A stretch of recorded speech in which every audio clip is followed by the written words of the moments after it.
Ahora vamos a pasar al segundo bloque, que lo va a dirigir Ángel, en el que va a estar hablando, bueno, como ha comentado Manu, la actualidad del banderismo, por así decirlo, la continuidad histórica en la actualidad de ese movimiento histórico, de esa bueno, de esa cuestión que se funda en los años que ha comentado Manu, así como de también la parte diplomática actual, algunos desencuentros, el acercamiento y otra serie de cuestiones que, como digo, van a complementar la explicación histórica que nos ha dado Manu. Así que, bueno, una vez más, gracias a quienes os habéis suscrito, gracias a quienes habéis hecho los regalos a otros para que puedan estar suscritos también, y animaros a quienes estéis, porque cada suscripción nos acerca un pasito más a ese objetivo de los 200, que nos ayuda enormemente a la profesionalización y a seguir haciendo estos directos con la independencia con la que lo estamos haciendo y con la profundidad analítica que ha demostrado Manu. Así que, sin más dilación, te doy paso. Adelante, Ángel.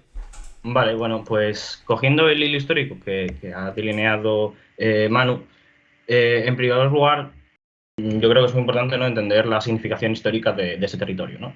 El territorio de Volhynia, Galicia, al final es donde nace el nacionalismo ucraniano, en buena manera bajo la influencia, bueno, dentro del Imperio Austrohúngaro, y ese nacionalismo ucraniano, pues en buena parte se articula en oposición a los polacos, precisamente porque ese territorio se le había quitado a Polonia por parte del Imperio Austrohúngaro. Y entonces, pues la limpieza étnica de este territorio y en contraposición frente a los bolcheviques, ¿no? Será muy importante, de manera que el banderismo, ¿no?, siempre será apadrinado por una potencia extranjera, ya sea pues, el Imperio Austrohúngaro o los alemanes, o los polacos incluso en parte, ¿no?, durante ese periodo del Intermarium, ¿no? Y, y bueno, entonces podremos ver también incluso después, ¿no?, por parte de Estados Unidos, cuando sea lo que decía antes Manuel, Canadá y Estados Unidos sea donde se vengan a sentar esa diáspora ucraniana, que ahora mismo es muy influyente y es muy importante, y se refugien muchos de esos criminales de guerra, ¿no?, que cometieron esas masacres en estos países, y articulen así su política y sus intereses. Y bueno, pues entonces la cuestión, ¿no? Estos grupos siguen teniendo una influencia durante los años 50. No digo que los austrohúngaros apadrinaran al banderismo, evidentemente. Digo que es donde se articula el nacionalismo ucraniano. Eh, bueno, como venía diciendo, la cuestión. Durante los 50, pues la CIA financiará a buena parte de estos grupos como parte de insurgencia en Ucrania, pero será durante los años 80 donde resurgirán con la administración Reagan. Y posteriormente, ¿no?, durante, por ejemplo, cuando pues, Ucrania vuelve a aparecer como nación fuera de la órbita soviética, ¿no? Y por lo tanto también tiene esa articulación frente a Rusia, históricamente, pues también recibirá apoyos por parte de Alemania, ¿no?, o de Estados Unidos, por ejemplo, la Revolución Naranja. Y será con las figuras, por ejemplo, del presidente, tanto en parte Yushchenko, ¿no?, como posteriores, la rehabilitación de Bandera. Y, y bueno, lo que podemos ver es dentro de la historiografía ucraniana actualmente, es la apelación a lo que ellos llaman la tragedia de Volhynia. Es decir, ellos no lo califican como limpieza étnica o como genocidio, sino que ellos hablan de tragedia y por lo tanto pues diluyen la importancia de ese hecho, y es precisamente ahí donde entra el conflicto entre Polonia y Ucrania sobre las reparaciones, sobre esta cuestión. Principalmente, pues la historiografía polaca sí que ha profundizado en los hechos, y los reclamos precisamente es hacia el reconocimiento por parte del Estado ucraniano de lo que ocurrió. Y el Estado ucraniano realmente durante, por ejemplo, este 80 aniversario, no ha hecho ningún reconocimiento como tal. Lo que se ha hecho es un acto simbólico, principalmente a través de figuras religiosas, tanto la oración conjunta que se ha hecho, ¿no?, entre el patriarcado ortodoxo de Kiev y el de la iglesia greco, ahora no recuerdo, greco-ortodoxa, creo, de Polonia. Y después también esa ornamenta de flores entre los dos presidentes, ¿no?, el presidente de Polonia, Duda, y el presidente de Ucrania, Zelensky. Pero no ha habido como tal una declaración conjunta. La declaración conjunta se ha firmado por parte de las autoridades religiosas, pero no por parte de las autoridades estatales. Y por lo tanto, pues lo que vienen reclamando los historiadores políticos y académicos polacos es que, por ejemplo, pues tiene que reformarse la ley de descomunización de Ucrania para señalar pues que la cuestión de los monumentos de bandera y este tipo de que dentro de que el Estado ucraniano se hace en un elogio, ¿no?, a los miembros de la OUN y de la UPA. Y bueno, realmente es eso, es decir, ahora mismo no ha habido. Si me permites un momento, la UPA, que no la he mencionado antes, porque tampoco me quiero alargar, esa era la rama militar, el ejército insurgente ucraniano, era la rama militar de la Organización Nacionalista Ucraniana, que es la gente que he dicho antes que actuó de forma autónoma, sin estar, digamos, integrados en las Fuerzas Armadas alemanas o bajo control directo alemán, por hacer un pequeño apunte. Vale, sí. Después, la cuestión de las reparaciones y todo esto, pues por ejemplo, el tema de las Waffen-SS o las SS Galician, pues lo que hemos podido ver es que muchos miembros que tienen bastante influencia, ¿no?, siguen haciendo elogios a este tipo de sectores, ¿no? También vemos tanto en el batallón Azov como en otras organizaciones vinculadas al mismo. Y de hecho, las propias autoridades ucranianas, incluso durante estos últimos años, a veces han expresado abiertamente contrarios a que el Estado ucraniano pida disculpas. De hecho, en esta pasada primavera, cuando hacía ya poco tiempo que se iba a celebrar esta conmemoración, pues hubo un rifirrafe entre un miembro del Ministerio de Exteriores ucraniano y los polacos sobre esta cuestión. Y básicamente lo que decían los ucranianos es que ellos no tenían que pedir disculpas y que, bueno, además otra cuestión que tiene mucha... genera bastantes tensiones entre las dos partes, la cuestión de la exhumación. Porque básicamente Polonia está pidiendo constantemente siempre pues la cuestión de que eso se tiene que ir más allá de los gestos y por lo tanto se tiene que llevar a cabo pues la exhumación de las víctimas y darles un apropiado entierro. Esto es algo que ha bloqueado el propio Instituto Nacional Ucraniano, por ejemplo, que ha dicho que eso es reabrir pues heridas pasadas y además los propios historiadores polacos acusan a ese centro de tener muchas influencias del banderismo. Entonces es un debate que realmente aún está abierto. Y creo que también, por ejemplo, es interesante el hecho de que, si bien es cierto que en el debate público de Polonia la cuestión no llega al término de que haya actores políticos que rechacen la cooperación con Ucrania o que pongan en duda el apoyo a Ucrania dentro del contexto de la guerra, sí que es cierto que sí que se utiliza para criticar al presidente y al gobierno polaco actual. Por ejemplo, el Partido Confederación, que está subiendo mucho las encuestas, lo ha sacado. Y, por ejemplo, se ha señalado el hecho de que el primer ministro polaco fue a dejar flores, aparte de estos lugares, ¿no?, donde se dieron las masacres, y fue solo. No hubo ninguna autoridad ucraniana que la acompañara. Se pudo ver, ¿no?, que ahí, pues, cuando dio la rueda de prensa y tal, por ejemplo, solo había un medio ucraniano. y lo hizo en solitario. Y entonces, pues, ellos critican el hecho de que las autoridades ucranianas hacen gestos, pero no hacen actos más allá. Y no dejan, pues, eso, el tema de la exhumación y un reconocimiento, por ejemplo, pues eso, con que se cree un monumento, por ejemplo, en esa zona por las masacres, o directamente que se derriben los monumentos que sí que hay a miembros de estos grupos nacionalistas que perpetraron las masacres. No sé si tú quieres comentar algo al respecto.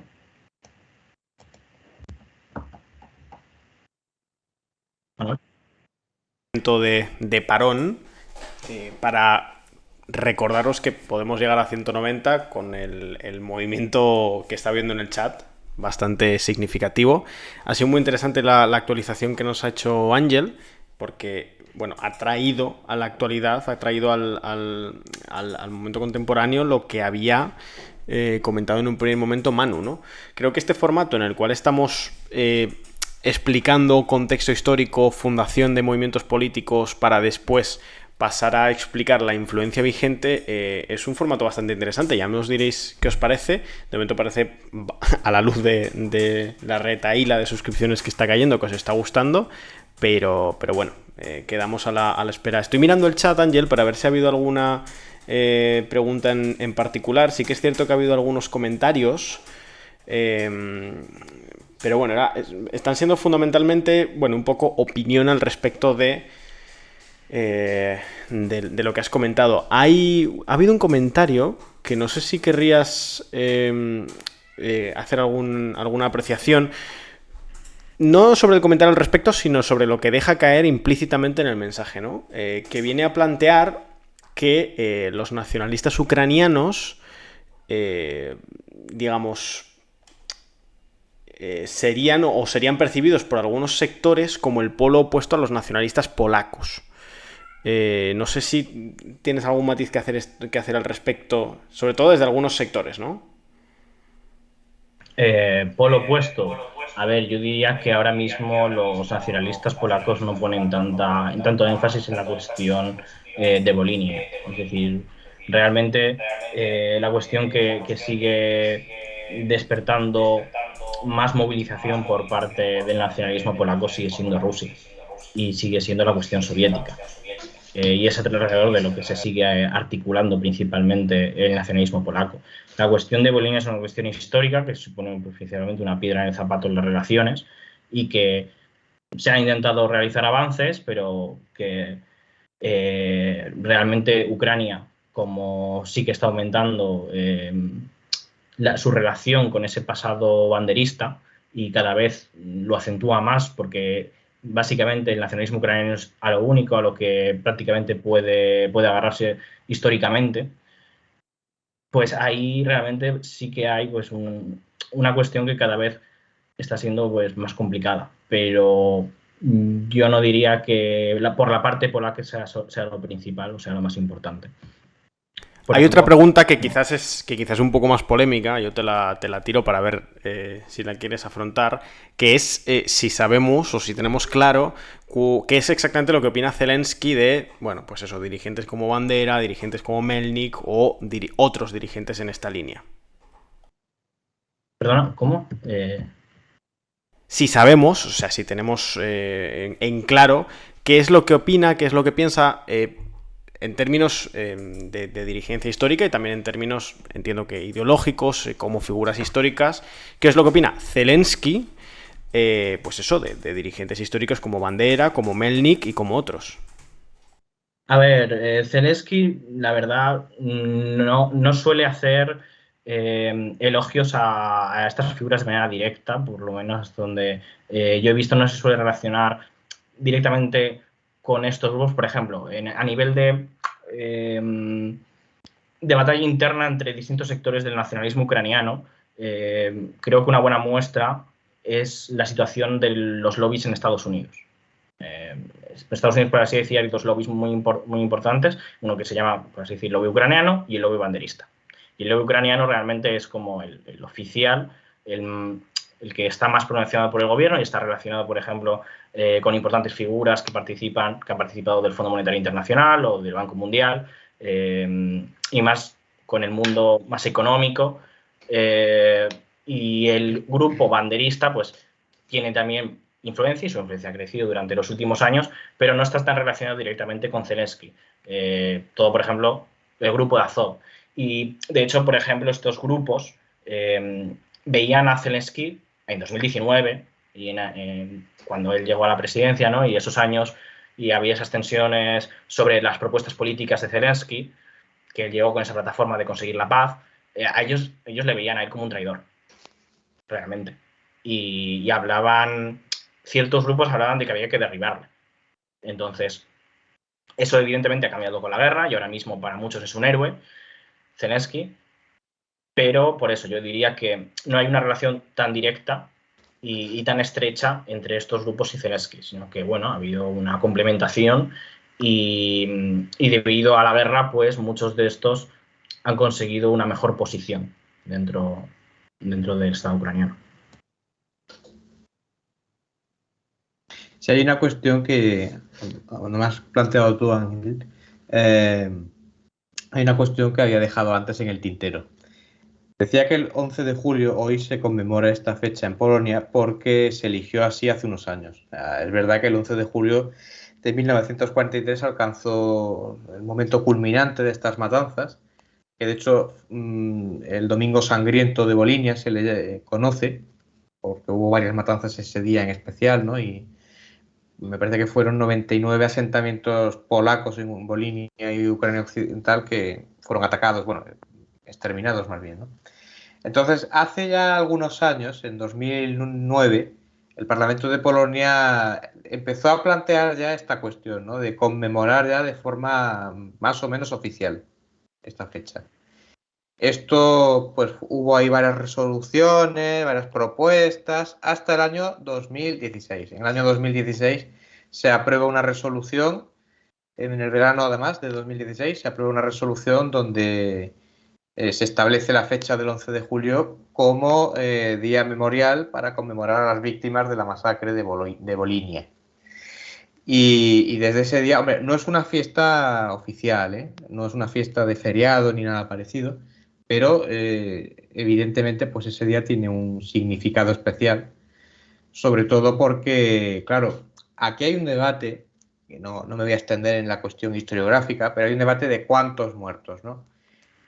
Es una cuestión que no está cerrada. No está cerrada porque no, en su día pues no hubo un estudio pormenorizado. Tampoco los nazis ni los ucranianos de la zona, especialmente los nazis que eran los que tenían el control de la administración, pues no fueron allí haciendo un conteo de muertos, ni nada parecido. Además, muchos eran enterrados en fosas comunes y bueno, pues los que han podido ser localizados bien y los que no, pues se estima. Así que esa es la cuestión. Va a ir a las cifras. Ha habido gente que establece la cifra de 50.000, otros la elevan a 80.000 y otros la elevan a 100.000, incluso algunos, esto ya menos, bastantes menos, pero bueno, algunos hablan de 200.000. Hay cierta, digamos, tendencia al acuerdo en torno a la cifra de 80.000, entre 80.000 y 100.000. Algunos optan más por 80.000. Y esto pues ha llevado a que se haya planteado el tema del genocidio, ¿no? Si esto, una masacre, bueno, pues masacre se entiende por una cifra de muertos algo más reducida. 1.000 muertos podría ser una masacre. Ya en torno a varias decenas de miles o incluso 100.000 ya, pues hay gente que plantea que esto es un genocidio, cosa que en Ucrania desde luego no ha sido correspondida. Este planteamiento no ha sido correspondido por Ucrania, que, como bien decía Ángel, la tragedia, ¿no? Esto pues no es ni masacre, ni genocidio, ni matanza, es la hecho, tragedia. Ellos lo que tienden a decir dentro de su historiografía es que fue un conflicto de ambas partes, que no fue únicamente una masacre unilateral, sino que es que había campesinos que actuaban por cuenta propia, es decir, que no era algo organizado ni general desde arriba, sino que fue un conflicto general debido a la situación de los años 30 y debido a la opresión de los ucranianos dentro del territorio, es decir, como que ellos quieren poner toda una serie de factores encima de la mesa y difuminar en gran parte, yo diría, los hechos, ¿no? Sí. Esto, por lo que yo he podido leer en estos años, ha habido muchas versiones, ¿eh? Los ucranianos, desde los círculos nacionalistas por lo menos, también algunos círculos oficiales, pues se han planteado pues lo que comentaba de Erich Koch, ¿no? Que él fomentó esta situación pues como un atenuante, ¿no? Que luego, pues claro, decía, no, animó también a los polacos a matar ucranianos. Esto, pues bueno, en Polonia evidentemente pues no es apoyado y además no hay base histórica en ese aspecto, ¿eh? No hubo una organización.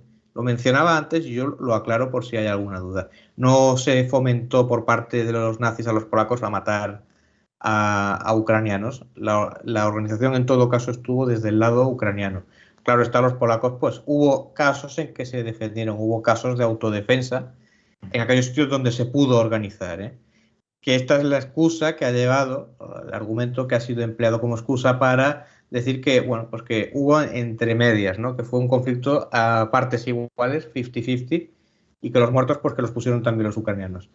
Esto fue una cosa que se dijo el año pasado, o sea, para que veamos que no es una cosa de hace 10 años o 20 años. Esto está muy presente a día de hoy. ¿A qué me refiero? Pues supongo que muchos de vosotros os acordaréis de un escándalo que se generó precisamente el año pasado, para estas fechas, a comienzos de verano. El entonces embajador ucraniano en Berlín, Andriy Melnik, que lo he mencionado antes, no tiene, que yo sepa, relación directa con el que fue líder de una facción de la Organización de Nacionalistas Ucranianos, ¿eh? A pesar de la similitud de nombres, no he encontrado que haya relación entre ellos. Pero bueno, este señor estaba en una radio en Múnich, hizo un programa, le entrevistaron, estuvieron hablando de bastantes cosas. Pero hubo una parte que fue la que se hizo famosa, que el periodista alemán pues le preguntaba por Bandera. Le preguntaba por Bandera, le sacaba este tema, el tema de la colaboración con la Alemania nazi, y realmente Melnik se hizo eco de una serie de lugares comunes de los que participa, más que el nacionalismo ucraniano per se, el banderismo. Y él, pues bueno, pues decía esto, ¿no? Que Stepan Bandera estaba en el campo de concentración y que él no dirigió a nadie, por tanto que no tuvo nada que ver. Y por tanto, pues descargaba la responsabilidad tanto de la organización nacionalista como del ejército insurgente ucraniano. Aludía a los polacos, que los polacos pues también fueron provocando aquel conflicto. Aludía de hecho a que esta visión, la visión a la que yo me refiero es a la polaca, ¿eh? No me refiero a la visión soviética ni nada parecido. La visión que hoy en día se defiende desde las instituciones polacas y desde la sociedad polaca, él lo consideraba la visión moscovita apoyada por Israel, entre otros. Esto lo dijo en la radio y dijo bastantes más cosas que yo no quiero repetir porque ya nos hicimos eco de eso en su día y porque podríamos estar otra hora perfectamente. Con esto lo que quiero decir es que sigue presente. Y ya os puedo decir que se montó escándalo, porque desde luego no gustó en Polonia, evidentemente. Además, en Polonia sentó pues como una puñalada, porque encima que Polonia se está comprometiendo tanto en la defensa de Ucrania frente a Rusia, pues claro, esto de que ellos están haciendo eco de la narrativa moscovita comunista, pues no hizo ninguna gracia, pero ni la más mínima. No gustó en Israel, no gustó en Alemania, no gustó en Rusia tampoco, claro. Y en Ucrania, pues bueno, pues intentaron un poco lidiar con el asunto como buenamente pudieron. Este señor llevaba ya meses de escándalos en Alemania, ¿eh? Desde que empezó la guerra se coronó con varios escándalos. Este fue el peor de todos, por la reacción furibunda que hubo. Y de hecho, creo que fue unas semanas después que volvió a montar otro numerito y ya definitivamente lo sacaron de allí. En otoño salió como embajador y fue enviado de vuelta a Kiev. Hay que decir que algunos lo han interpretado como un castigo. Bueno, el señor fue ascendido a viceministro de Asuntos Exteriores. Yo diría que de castigo poco. Es verdad que lo castigaron echándolo de Berlín, pero para ascenderlo en Kiev, donde por cierto ha seguido con cierto tipo de narrativa, ¿eh? Y esto, pues como digo, levantó muchas ampollas en Polonia porque, como digo, él negaba este carácter no ya de masacre, ¿no? Sino de decir, no, esto, la situación de la guerra, los polacos que también andaban matando ucranianos, ¿no?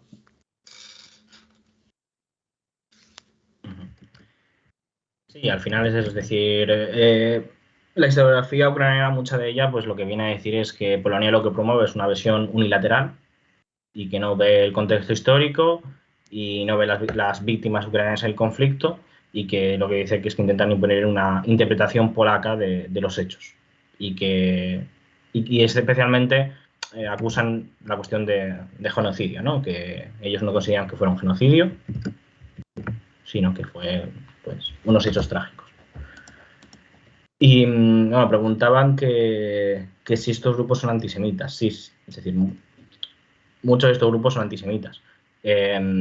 Digo, los de entonces, por supuesto, y los de ahora, aún muchos de ellos lo son. Es decir, Azov, ¿no? Por ejemplo, o los grupos relacionados con Azov, y los grupos con los que mantienen alianzas, incluidos grupos nacionalsocialistas rusos, por ejemplo, que se han refugiado allí. Pues tienen esa impronta claramente. Por ejemplo, el portavoz de Azov, que ha estado, por ejemplo, de ruta en Estados Unidos durante estos 2 últimos años, ha ido 2 veces como mínimo para promocionar Azov, porque básicamente, debido a que su ideología extremista, ¿no? Pues el Pentágono en su momento prohibió armar y entrenar a este grupo. Entonces, lo que buscan, toda la limpieza que han hecho, ¿no? El blanqueamiento durante este último año, pues una parte importante ha sido promocionar la imagen de Azov, la cuestión de Azovstal, de los combatientes de Mariupol, etc. Y, por ejemplo, pues este portavoz tiene publicaciones abiertamente nacionalsocialistas en Twitter, después se ha intentado desmentirlas, diciendo que eran bromas, etcétera, pero hablamos, pues, de esvásticas, por ejemplo, de dar me gusta a un graffiti que pone masacrar a los judíos. Es decir, cosas que abiertamente no se pueden desmentir, que son de un contenido nacionalsocialista. Y esa es la realidad ahora mismo, bueno, entre ciertos grupos que tienen una influencia importante en Ucrania. No son la mayoría, pero tienen una importante influencia, y el banderismo como ideología, ¿no? Se ha conseguido instalar dentro del Estado ucraniano, en el sentido, pues, de que se celebra el natalicio de Stepan Bandera, por ejemplo, ¿no? Y otras fechas parecidas, y a nivel de monumentos y como héroes nacionales. Y eso es, por ejemplo, lo principal que vienen a señalar los polacos como obstáculo para la reconciliación de las relaciones entre Polonia y Ucrania. Básicamente dicen que se tiene que hacer una limpieza de todo ese tipo de iconografía. Y bueno, por ejemplo, algunos historiadores polacos que ahora hablaban al respecto como tipo del aniversario, pues hablaban de que hace falta un nuevo pacto polaco-ucraniano, un acuerdo de relaciones, ¿no? Que las actualice y que trate todo ese tipo de cuestiones pendientes. Señalar también una cuestión. Decía antes que en el año 2016 se acordó por el Parlamento declarar el día 11 de julio, pues, el día de recuerdo de las víctimas de... Oficialmente es un título enorme, es un título enorme que es Día Nacional de Recuerdo de las Víctimas del Genocidio de los Ciudadanos de la República Polaca cometido por los nacionalistas ucranianos. Este es el título oficial que tiene el día de hoy como conmemoración. Cuando en 2016 se acuerda, esto no gusta en algunos ámbitos en Ucrania. Poroshenko, que era entonces presidente, pues no le hizo ninguna gracia. De hecho, se quejó, dijo que había que recordar las palabras del Papa Juan Pablo II. Se refería al testamento de Juan Pablo II, en que pedía... Yo no lo conozco el testamento, y además tengo entendido que se le acusó a Poroshenko de manipular lo que dijo el testamento de Juan Pablo II. Se refiere a un fragmento donde hablaba de perdonar y olvidar, ¿no? Pero creo que no se refería a esto según los polacos, y que lo manipuló. Desde el partido Svoboda, que es abiertamente de extrema derecha y nacionalista, se criticó abiertamente. También desde el Parlamento, la Comisión de Asuntos Exteriores del Parlamento ucraniano también criticaron mucho esto, porque en su opinión, pues, enturbiaba las relaciones mutuas entre ambos países y, según la acusación que hacía, seguía la visión moscovita de esto, que es un poco la parte cómica que podríamos decir, ¿no? Cómica porque ya sabéis que las relaciones entre Rusia y Polonia pues no son buenas, vamos, son bastante malas. Y lo último que haría que Polonia pues es, digamos, construir su propia política de memoria histórica en base a lo que es la política oficial rusa, ¿no? O la soviética, si acaso. Entonces, esto pues ha seguido ahí vigente durante años hasta el comienzo de la guerra de Ucrania, que con excepción del asunto Melnik que he mencionado, que generó muchos comentarios y que venía un poco a recordar, ¿no? De sigue esto presente a pesar de que, bueno, pues de que se han estrechado los lazos entre Polonia y Ucrania por cuestión de la guerra, pues era un recordatorio de que de que esta gente sigue estando allí, de que esta gente pues no comparte la visión polaca del asunto. También señalar que, como decía Ángel, se conmemora el natalicio, se conmemora también su muerte, el asesinato de Bandera, que fue en octubre. Creo que el 11 de octubre o el 17 de octubre, no recuerdo la fecha exacta. A este respecto, Bandera está enterrado en un cementerio de Múnich. Está allí enterrado, tiene un pequeño monumento y... Melnik, ¿no? ¿Cómo? Aquí fue Melnik. Exactamente. No solo Melnik, han ido otros embajadores, por lo que tengo constancia. De Melnik hay fotos. Hay una foto que el año pasado salió a la luz. Él decía que solo había ido un año, pero por lo visto, según la prensa alemana que consulté el año pasado, no solo fue un año, fue otras veces. Y por lo visto la embajada ucraniana no se olvidaba de esto. Entonces, esto pues, claro, dice, ya no son los grupos nacionalistas, ya que la embajada en Alemania haya estado algún año que otro enviando flores o asegurándose de que, en fin, de que la tumba estuviera más o menos cuidada, pues esto, claro, en Polonia no se entiende. No se entiende ni se acepta. Y ahí es un poco la línea porosa que hay entre los grupos y el Estado ucraniano que señalaba antes Ángel, ¿no? Que no se puede decir que el Estado ucraniano sea banderita, ni mucho menos, pero ahí hay una línea porosa que no está del todo clara, ni blanco y negro, podríamos decir. Ni rechaza bandera del todo, ni tampoco lo reivindica al 100%. Juegan ahí un poco según les convenga el momento. Y eso que, bueno, pues como decimos que el actual presidente, Zelensky, pues él no ha apoyado esto abiertamente, tampoco ha hecho una crítica manifiesta al 100%. En algunas ocasiones sí ha criticado y tal, pero que no ha ido detrás de estos grupos. El año pasado pues tampoco hubo, digamos, al principio cuando generó esta crisis Melnik interna, tampoco en Kiev hubo una respuesta furibunda. Se le quitó relevancia al asunto y si al final se tomaron cartas en el asunto, por así decirlo, que era echarlo de Berlín, era por las críticas que había en Berlín y en Polonia, sobre todo en Polonia, que decían que esto era un problema por aquello de justificar el envío de armamento a Ucrania y otras cosas, si luego pues tenían a este señor que no se atenía a razones. Cuando me refiero a esto es a que no se callaba, porque además después de generar el escándalo volvió a abrir la boca y ya pues estaba un poco el problema de decir, este señor le está haciendo el juego a la propaganda rusa, que es lo que se criticó en Polonia.